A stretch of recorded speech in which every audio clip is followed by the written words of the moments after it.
Hi, my lovely friends. I want to speak about self actualization now.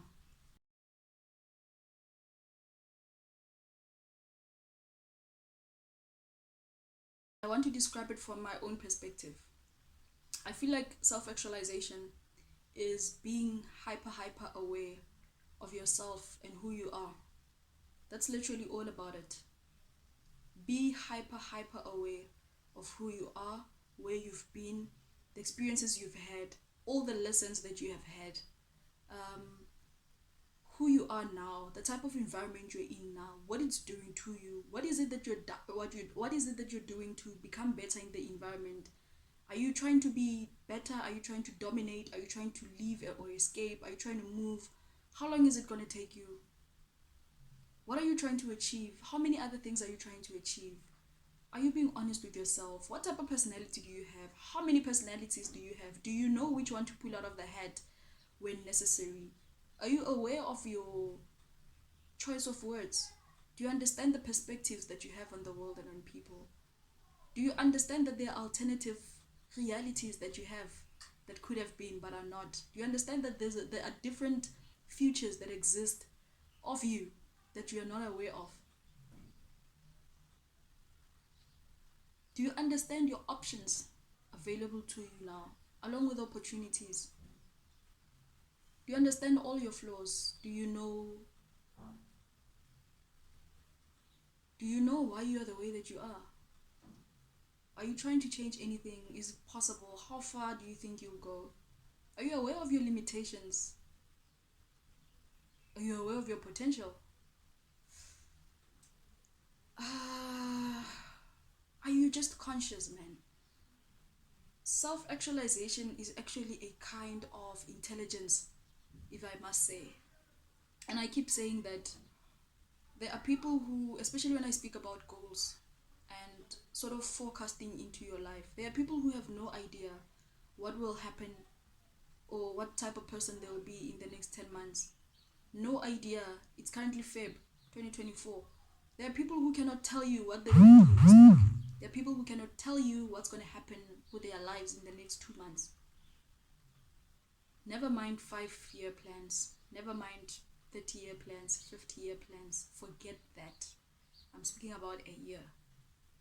I'm speaking about the capacity to hold a year in your head at the same time. People don't have that. They don't have that. And because of lack of self awareness, you don't even know that you lack that ability, which is all mental work. It's things that you can develop in your mind. Now, intelligence. Maybe let me speak about intelligence a little bit. I always wonder if, like, when you look at politically smart people, so let's say political analysts, political commentators, people who are just aware of everything that's going on in the world, especially in leadership. I usually look at those people like many others and I'm like, these are smart people. These are smart people, but what is it about them that makes them smart? What is it about them that makes them smart? And then you'll realize, oh, these people have a capacity to contain the data of the world. So this is human history. This is knowledge on food, knowledge on all religions, knowledge on culture, on tradition, their histories, their purposes. They understand leadership. They understand all types of leaderships, um, parent leadership, sibling leadership, national leadership, religious leaders, cultural leaders, traditional leaders, business leaders, all type of leaders, presidents, whatever, all the way in their structures. They understand different types of races and people groups and anthropology and sociology. They understand language, where it comes from, who was involved. They understand science, natural sciences, why nature behaves the way that it does. They understand governance, all types of governance in different nations for different people. They understand human nature, they understand human psychology, they understand humans' desire, they understand economics, they understand money, they understand value, they understand power at all levels, they understand violence, they understand the good traits of people, they understand the dark sides of people, they understand all types of relationships, they understand business, they understand to the core. So what makes these people smart is their ability to first contain all of that information. Firstly, find it, and then keep it, and then order it in their mind, and then present it. Whether they're manipulating it, whether they're using it for influence, whether they're using it for propaganda, or for agendas, whatever. But they have that ability. That's all about it. But these are people that you'll also find are heavily invested in that knowledge, in acquiring that knowledge. It's people who have read thousands of books. I'm not even joking when I'm saying this, because when I look at some of the books that I have read, some of the lists that I have, my library, I easily have read something above 700 books, which is not a lot. It's really not a lot because there are so many topics on this planet that we need to cover. Things like space. It's so random to understand everything, because the thing is that these people also have the ability to speak to anybody. So I can speak to a para on the road, I can speak to a president of whatever, Putin, I can speak to Putin, I can speak to a pope, I can speak to the pope, I can speak to a mother, I can speak to a father, I can speak to a kid, I can speak to anyone, but only because of the type of knowledge that I have, everything that I engage them on, whether they have a different perspective, a different life, a different profession, a different philosophy, whatever the case may be, I can have those conversations because with all the information that I have accumulated, I have base knowledge of everything, right? So I'm not a specialist of anything. And yeah, I'm not a specialist of anything. Actually, I'm speaking about intelligent people, not me. They do not have specialties of knowledge.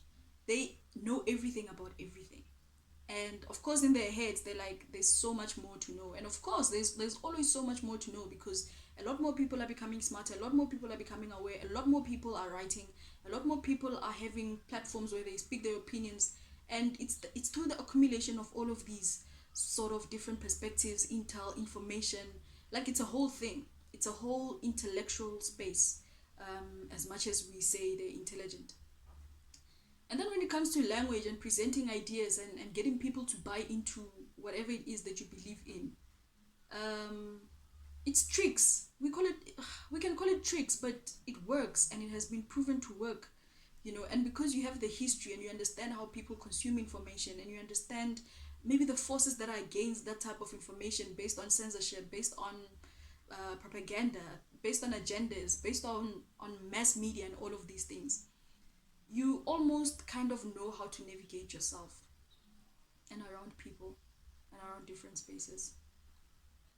Anyways, back to self. I actually wanted to speak about space because we are speaking about the vast knowledge that exists around the world, around humans, and the sort of lives that the humans have pushed into things like tech, things like space, things like airwaves.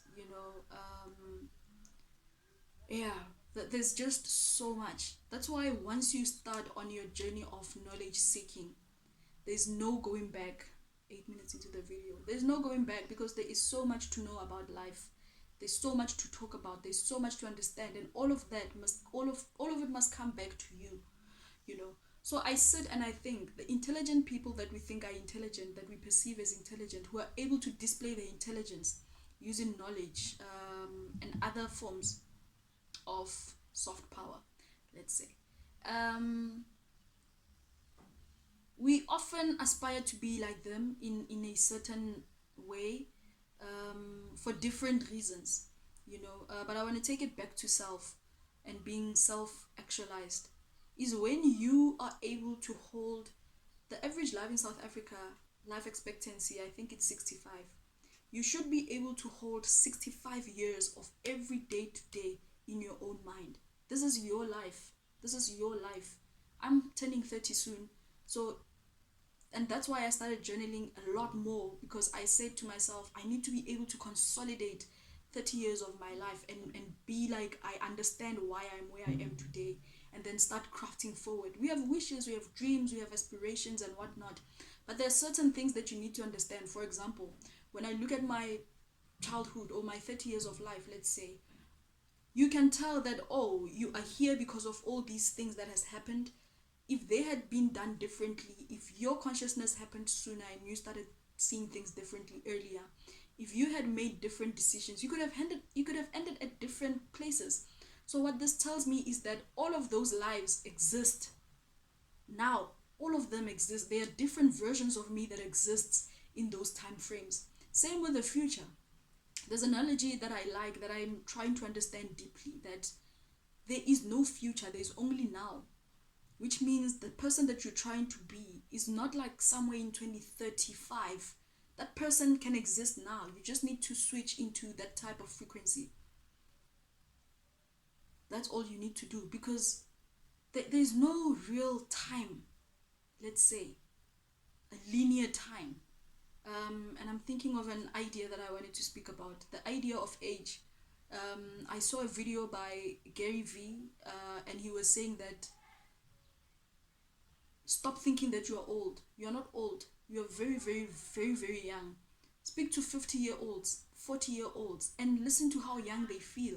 They feel very young. And I thought to myself, and I thought about the calendar, and I was like, we only celebrate our birthdays because of the calendar. If there was no calendar, how would you know on which day you were born? And if there was no calendar, then how would you know that you are 30 this year and not 25? So we have created this cycle of 12 months that nature, by the way, does not recognize. Nature recognizes sunrise and sunset. Nature recognizes winter, summer, what, all of that based on how the world is moving and the climate and all those things and the different changes in like our galaxy and the space area. So what is age exactly? What is age? There are people with different calendars. The calendar itself is not accurate. The days themselves are not accurate. It's not accurately 24 hours. The year is not accurately 24 months. I mean, sometimes we have leap year. Where do you think space is creating this extra day in the year? And all of this rubbish. So when it comes to age, I still have to think more about it, but it shouldn't matter. It's all for administration purposes. It's all for language purposes, so that we can measure things. But in all honesty, man, age is a myth. Age is a myth. There are people who are like, I don't feel 35, I don't feel 40. But that's only because their system is trying to fight this thing, Yoguti. I do not understand what it means to be 30. I really do not understand what it means, because my body does not feel 30. All I know is that I'm taking good care of myself. The same energy I have now is the same energy I had back when I was in my 20s. You know, my skin still looks the same. Whatever. I'm still taking fairly good care of myself. I'm fairly fit and I'm able to do the activities that I was able to do. So what exactly is age? What do we mean I'm 50? You know, we look at 50-year-olds who look very young and very beautiful and very fit, and we're like, how are you 50? How? Those are the questions that are meant to lead us to discovering and figuring out what's this calendar thing, what's this age thing.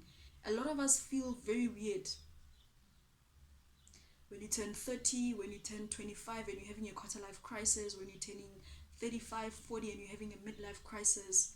That's meant to lead you to ask, what is this thing about age that's making me uncomfortable? Because I do not feel aligned to the age that I'm supposed to be. What is this thing?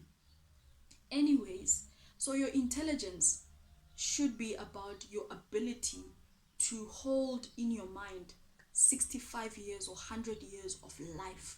From the day you were born, everything that you do, everything that you have done. When you make a decision today, you must be able to think of the effects of it in the next 5 years. You should be able to do that. That's intelligence. The decisions that you make today, you must look into the future of what it looks like when you are 90. That's intelligence. You should be able to contain everything about your life. This is just one human life. It's just your life. One life, one brain. One life, one brain. You should be able to host your entire life in your mind. You should be able to spot a day in the next 5 years of your life and know exactly what will be happening. When you delay something today, you should know exactly what are the effects of it. And that's why it's important to look back in your life and look at your consciousness as it has moved. Look at how you have grown as a person, your consciousness, how you think, the decisions that you made, that you make, what matters, what's not important, your philosophies, how you have morphed as a person, your personality, and how does that reflect in your reality.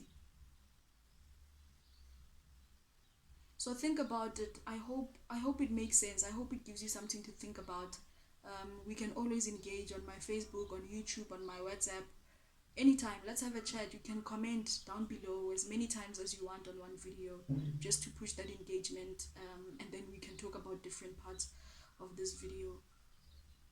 But yeah, that was just a short thought from me. Cheers.